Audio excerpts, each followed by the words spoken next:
উদাসীনতা অবলম্বন করে। সাহুনের অনেক ব্যাখ্যা মুফাসসিরিন হযরতুন করেছেন। এর একটা এমনও রয়েছে, ব্যক্তি নামাজ পড়ে কিন্তু অর্থের প্রতি খেয়াল রাখে না, ব্যক্তি নামাজ পড়ে কিন্তু তার নামাজ শুদ্ধ না, শুদ্ধ করার আপ্রাণ চেষ্টা করে না, ব্যক্তি নামাজ পড়ে জামাতে নামাজ পড়ার তার সামর্থ্য থাকা সত্ত্বেও সে জামাতে নামাজ পড়ে না। আল্লাযীনা হুম ইরাউন, আল্লাহ তাআলা বলেন ব্যক্তি নামাজ পড়ে আমি রবের সন্তুষ্টির জন্য পড়ে না। তাহলে আমার আপনার জীবনের নামাজ একজনের সন্তুষ্টির জন্য হবে, তিনি কে? একমাত্র আল্লাহর সন্তুষ্টির জন্য নামাজ হবে, কথা ঠিক কিনা? এবং যখনই সামর্থ্য থাকে একাকী ভাবে নামাজ পড়বো না, বরং জামাতের সাথে সবাই নামাজ পড়ে নিব। তো ইনশাআল্লাহ পারবো তো? আল্লাহর নবী বলেন নবী সাল্লাল্লাহু আলাইহি ওয়াসাল্লাম সালাতুল জামাআতি আফদালু মিন সালাতিল ফারদি বি 27 দারাজা। আল্লাহর নবী বলেন জামাতের সাথে নামাজ পড়া আফদালু মিন সালাতিল ফারদি বি 27 দারাজা।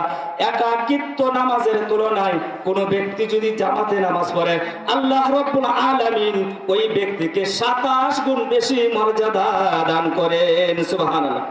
তো আগে বলেছিলাম আমার আপনার জীবনে যখন যত প্রয়োজনে সেটা প্রথমত ধৈর্য ধারণ করে নামাজের মাধ্যমে আল্লাহর কাছে সাহায্য প্রার্থনা করব, কথা ঠিক কিনা?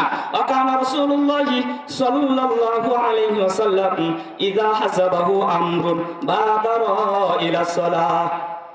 আল্লাহর নবী যখন কোন কঠিন সমস্যার সম্মুখীন হতেন বাদারা ইলা সালাহ, আল্লাহর নবী তখন নামাজে দাঁড়িয়ে যেতেন। সুবহানাল্লাহ।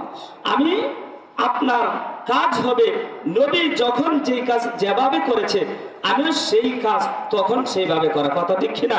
অতএব আমার আপনার জীবনে যখন কোনো মুসিবত এসে যায় প্রথম ধৈর্য ধারণ করে আল্লাহ রাব্বুল আলামিনের কাছে নামাজের মাধ্যমে সবাই সাহায্য এবং সহযোগিতা প্রার্থনা করবো। সবাই পারবো তো ইনশাআল্লাহ?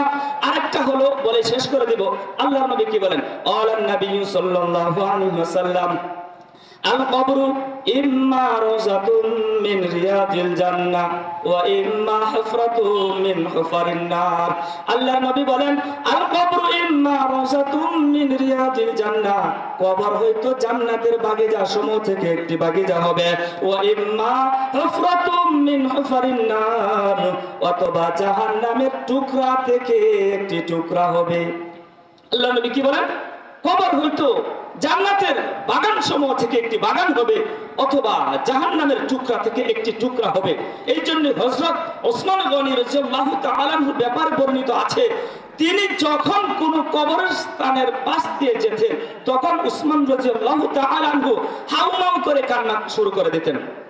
ওসমান গনি জিন্নুরাইন ওসমান রাদিয়াল্লাহু তাআলা আনহুকে ডাক দিয়ে জিজ্ঞাসা করা হলো, ভাই ওসমান, আপনার সামনে যখন আল্লাহর নবী পর্যন্ত যখন জান্নাতের নাজ নেয়ামত এবং জাহান্নামের কঠোর শাস্তি নিয়ে আলোচনা করে আপনি যতটুকু কান্না করেন না, কিন্তু যখনই আপনি যখন কোন কবরস্থান দিয়ে পাশ দিয়ে যান তখন কেন হাউমাউ করে কান্না শুরু করে দেন?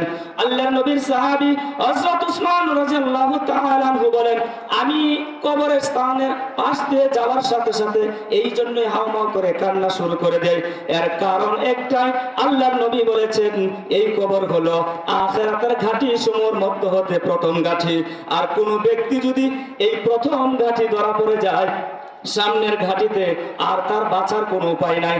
এই জন্য আমার ভয় হয় না জানি আমি এই ঘাটিতে ধরা পড়ে যাই কিনা। উসমানের মতো ব্যক্তি কবরের পাশ দিয়ে গেলে এইরকম রুনাজারি শুরু করে দিতেন, হাউমাউ করে কান্না শুরু করে দিতেন, যাদের ব্যাপারে আল্লাহ তাআলা বলে দিয়েছেন রাদিয়াল্লাহু আনহুম ওয়া রাদু আন, আল্লাহ তাআলা তাদের প্রতি সন্তুষ্ট, তারাও তাদের প্রতি সন্তুষ্ট।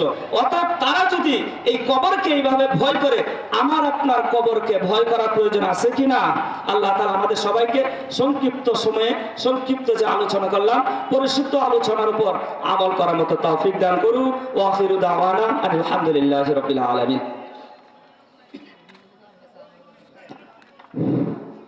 আলহামদুলিল্লাহ, হযরত অত্যন্ত গুরুত্বপূর্ণ বয়ান করতেছিলেন।